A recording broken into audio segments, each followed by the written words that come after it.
It depends on the objects that enters the museum. Like for the past what 5 6 decades, all this trading in antiquities it's become a common practice. In fact, it professionalized forgery in Ifugao.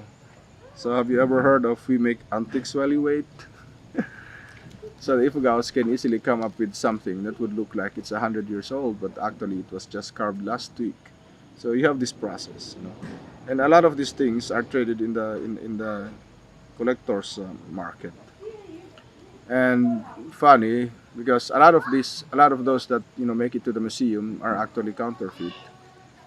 Um, because the only way you can prove that it is authentic would be to put the name of the original owners. No one even identifies whose family, who the Ifugao family who originally owned the burros. It's always the collector's name there. So how do you, like the collector can always like buy it from an agent who brings it to Manila, who brings it to Baguio, pass it off like it's the burro from. But you need to have the proper documentation, like because you don't just make burros. There are reasons why a family would sponsor the performance of a burro ritual. And it's so easy to like put the names of Mr. and Mrs. Dulnuan, original owners.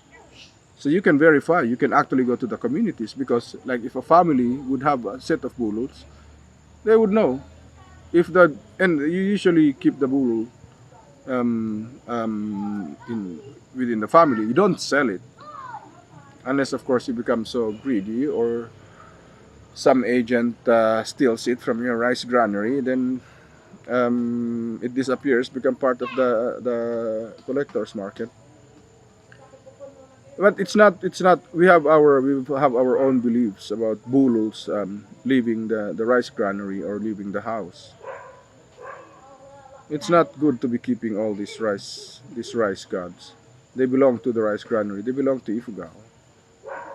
But if you buy these tourist objects, these tourist items, well, it looks they look really they're nice looking ethnic art, tribal art, and a lot of people have them, right? You see them in museums all over the world, but you can never say if they're really authentic consecrated bulls.